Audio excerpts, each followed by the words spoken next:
बिस्मिल्लाहिर्रहमानिर्रहीम। अस्सलाम वालेकुम। मैं हूं मोहम्मद ज़मीर और आज हमारे साथ मौजूद हैं मोगीस अली, नौजवान साफ़ी हैं। आप उनके यूट्यूब चैनल पर उनकी वीडियो सुनते हैं, उनके तज़किये को भी सुनते हैं।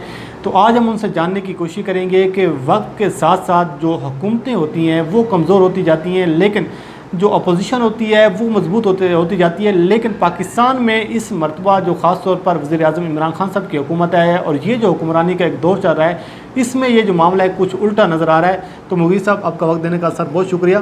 तो इस पर आप क्या कहेंगे कि वक्त के साथ साथ हम देखते थे माजी में कि जो हुकूमत होती है वो कमज़ोर होती चली जाती है, मसाइल बहुत ज़्यादा आ जाते हैं, लेकिन जो अपोजिशन होती है वो स्ट्रॉन्ग होती है। लेकिन मौजूदा दौर में हम इसका कुछ उल्ट हम देख रहे हैं। आप इस पर क्या कहेंगे?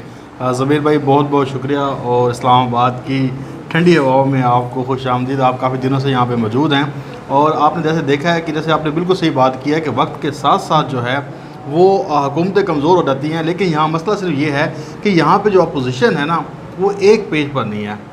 आप इसकी क्या वजह है? ये हम बार बार सुनते हैं कि एक पेज पर नहीं, आखिर इसकी वजह क्या है? आपस में इत्मीनान नहीं है। आप देखें कि पीपल्स पार्टी है वो हुकूमत है जिसने इस मुल्क पर हुक्मरानी की है। मुस्लिम लीग नून है जिसने इस मुल्क पर हुक्मरानी की है। अगर मुस्लिम लीग नून पीपल्स पार्टी के पीछे चलती है तो पीपल्स पार्टी की जो पोजीशन है वो मजबूत हो जाती है। इसी तरह से पीपल्स पार्टी जो है नून लीग के पीछे जाती है तो नून लीग की पोजीशन मजबूत होती है। इसलिए इन दोनों ने आपस में एक दूसरे के पीछे जाने की बजाय अंदर से जो एक हैं आगे किया हुआ है मौलाना फजल रहमान को। लेकिन मौलाना फजल रहमान के साथ जो इन्होंने इस्लामाबाद में किया आपने सबके सामने देखा। इसलिए एक तो इनके ऊपर आपस में एतमाद का फुकदान है। दूसरा ये है कि अपोजिशन के पास वो ग्राउंड्स नहीं हैं, वो बातें नहीं हैं या वो कोई पॉइंट्स नहीं हैं कि जिसके ऊपर वो किसी मुंतखब हुकूमत को घर भेज सकें। जैसे कि इमरान खान साहब, आप देखा कि उन्होंने वो 5 साल स्ट्रगल करते रहे।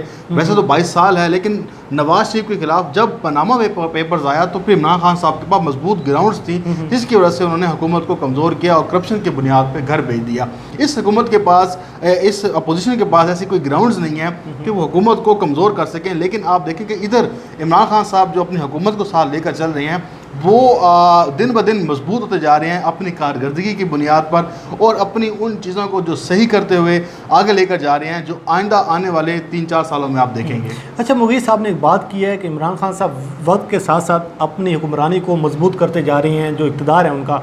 लेकिन शुरू में तो हम ये सुनते थे कि इमरान खान साहब तो बहुत ज़्यादा नालायक हैं, इमरान खान साहब को हुक्मरानी करनी नहीं आती। और जो एक मसाइल थे, जैसे सबसे ज़्यादा चैलेंज था मईशत का, पाकिस्तान में जो मईशत की जो बदहाली थी, ऊपर से फिर कोरोना वायरस आ गया और फिर जो एक बैनुल-अक़वामी जो मुल्क को जो एक चैलेंजेस हैं, तो सारे सूरत हाल में ये 2 साल का जो अरसा है, तो फिर आप समझते हैं कि एक पाकिस्तान जो है दुरुस्त सिमत पर चल पड़ा है। बिल्कुल। देखिए ज़मीर भाई, ये जो आप बात कर रहे हैं ना, ये एक नीचे तक ये बात पहुँचा दी गई है कि इमरान खान नालायक है।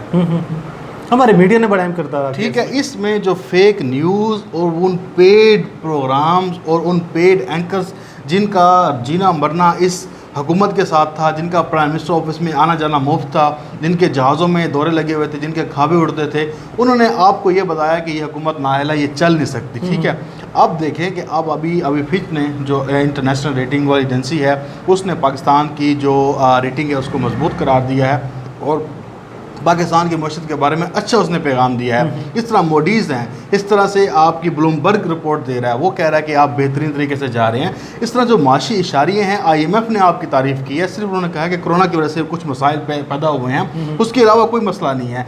अब ये जो आप तक, मुझ तक बात पहुँची है कि इमरान खान नालायक है, ये कुछ नहीं कर सकता, ये सिर्फ इस प्रोपेगेंडे ने आप तक पहुँचाया है। बाकी अगर आप ज़्यादा शुमार उठा कर देखें 2018, 2019 और 2020 के पहले 2 साल की हुकूमतों के अगर मुवाजना करके देखें पीपल्स पार्टी का और मुस्लिम लीग नून का, आपको ये हुकूमत बहुत बेहतर नज़र आएगी।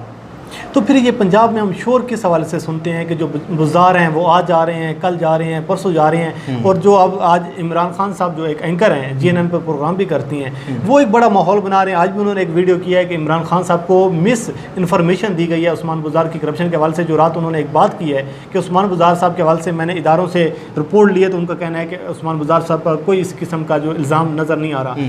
तो फिर ये एक शोर शराबा फिर क्यों नज़र आ रहा है? ज़मीर भाई, मेरी बात सुने, देखें ये स्क्रीन के एंकर जो है ना, ये इन्होंने वहाँ पे बदमाशी लगाई हुई थी TV चैनल पर, अभी भी लगाई हुई है, अब ये आके YouTube पर बदमाशी लगाना चाहते हैं। ये इमरान खान साहब हो गए, इस तरह से और मज़ीद एंकर्स हो गए। मैं किसी के ऊपर ज़्यादा तनकीद नहीं करता, लेकिन मसला ये है कि इनको एक चीज़ चाहिए होती है।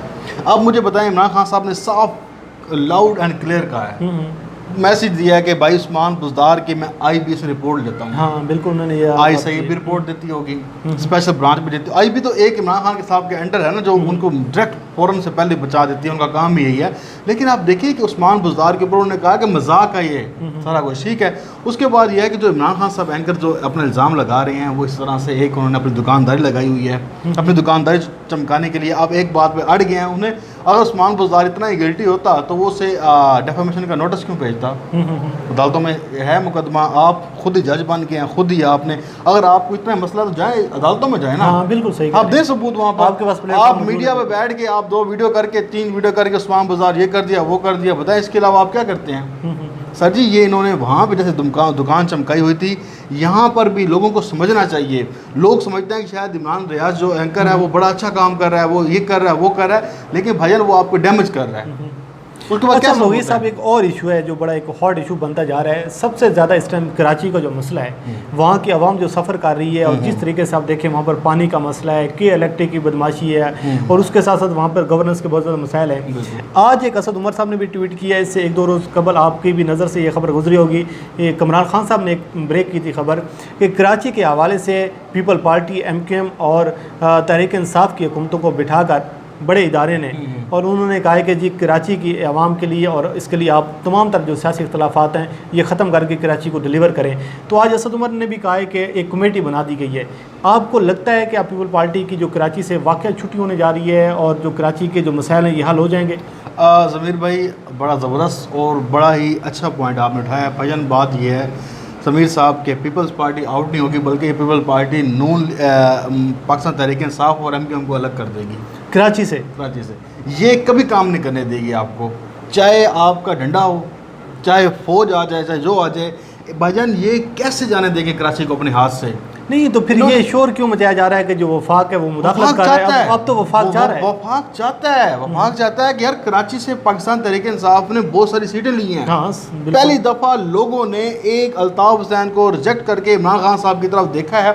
इमरान खान साहब तो चाहते हैं कि यार इस कराची का कुछ हो जाए, लेकिन किसी भी सूरत पर पीपल्स पार्टी नहीं चाहे कि ये इजलासों के अंदर हाँ यस करके आ जाती है, बाहर आके ये वही काम करती है। आप देखें कि एक दिन गुजरा था इस सारे मामले को आए हुए, सिंध ने आके बयान दे दिया, उन्होंने कहा कोई कमेटी नहीं बनी, ये होगा वो होगा।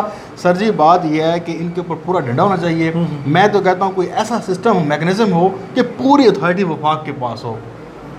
आप देखिए कि 10 साल तक दे दिया, इनको कराची नज़र नहीं आता, जो हमारे एंकर्स हैं इनको सिर्फ लाहौर नज़र आता है, फिर उस पर प्रोग्राम क्यों पंजाब नज़र आता है। इसलिए नज़र नहीं आता कि सर जी ये खऊ कबीला है ना, वो जो खाई कबीला है, सारा मामला है ये मिलकर चलना है। अब ये माहौल बना रहे हैं। यार देखिए मेरी बात सुने ज़मीर भाई, अगर आपको कहीं से 10 रुपये का फ़ायदा हो रहा है ना, तो आप उसके हवाले से बात करेंगे। इमरान खान ने तो इनको चाय नहीं पिलानी, इमरान खान ने इनको बिस्किट नहीं खिलाना, तो जिनको वो टिकटें देते हैं, उम्रे कराते हैं, मज़े से उनको मतलब है ट्रैवलिंग के पैसे देते हैं, उनके घर लेके देते हैं, हर चीज़ पूरी करते हैं, तो उन्होंने किसकी बात करनी है? पीपल्स पार्टी की बात करनी है। सरदारी के कम पैसे हैं, उसने कम इन्वेस्टमेंट किया मीडिया पर। सर बात यह है कि इनको पंजाब नज़र आएगा, उस्मान बुज़दार नज़र आएगा, लेकिन कराची के 10 साल के जो मसाइल हैं, जो गंद मारा हुआ है, अपना रमीज़ साहब आखिर पे एक चीज़ और जी, रमीज़ राजा का मैंने एक क्लिप ना बहुत बार सुना है। वो कहते हैं कि इमरान खान साहब जो हैं वो आपको 1000 में से 1000 बार आपको सरप्राइज़ देंगे, आपको गलत साबित करेंगे, और इमरान खान को कोई शिकस्त नहीं दे सकता। बिल्कुल ये इस बात से तो मैं एग्री हूँ। देखें कोई भी है, मैंने अपनी वीडियो में बात की थी, मैंने कहा था कि इमरान खान एक फाइटर है। वो अपनी जो क्रिकेट की मिसाल देता है वो इसलिए देता है कि उसने फाइट करके ये सारा काम लड़ा है, ठीक है, उसने फाइट करके शौकत खाना मस्ताल बनाया, उसने फाइट करके 2 पार्टी सिस्टम को ख़त्म करके 22 साल बाद इक़्तिदार में आया है। 22 साल के इक़्तिदार में आने के बाद वो इतना उसके असाब कमज़ोर हैं कि वो 2 साल में हार मान जाएगा। इमरान खान शिकस्त को शिकस्त दे देता है, वो शिकस्त को शिकस्त दे देगा, लेकिन कभी हार नहीं मानेगा, क्योंकि उसकी रग रग में ये चीज़ है कि उसने फाइटिंग करनी है, उसने लड़ना है, उसने चीज़ें ऊंची नीची देखी हैं। भजन आप देखिए कि जब 2 इलेक्शंस में वो अपनी पार्टी को मुकम्मल तौर पर फ्लॉप होता देख रहा था, अपनी पार्टी को अपने सामने गिरता हुआ देख रहा था, लेकिन एक पार्टी में एक इलेक्शन में उसने खुद पूरे इलेक्शन का बाइकाट कर दिया। 3 इलेक्शन 5-5 साल बाद आते हैं, 15 साल उसकी पार्टी नथिंग, कुछ भी नहीं थी। 2012 के बाद जाकर उसकी पार्टी बम पकड़ती, इसका मतलब है उसके अंदर ये चीज़ तो है कि लड़ने की, और वो पाकिस्तानी को लड़ रहा है, वो लड़ेगा। आखिरी सवाल ये है कि आपको नवाज शरीफ साहब वापस पाकिस्तान आते हुए नज़र आ रही हैं? कुछ खबरें आ रही हैं नवाज वापस शरीफ, आ रहे हैं। सर जी अब नवाज शरीफ, मुस्लिम लीग नून, मरियम नवाज, ये सारा चैप्टर क्लोज। तो ये 2-3 दिन से बड़ी खबरें आ रही हैं कि नवाज शरीफ साहब वापस आ रहे हैं। ये बेवकूफ़ बना रहे हैं आवाम को, ये कुछ भी नहीं, मंजन बेच रहे हैं मुल्क के सियासी मंजरनामे से। मुस्लिम लीग नून इन्नल्लाहि व इन्ना इलैहि राजिऊन।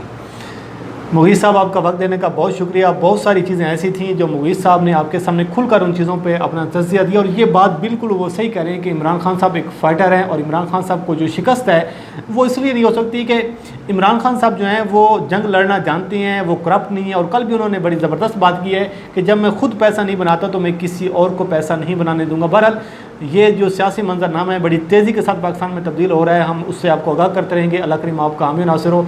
मुझे और मुगीस अली को दीजिए इजाज़त। अल्लाह हाफ़िज़।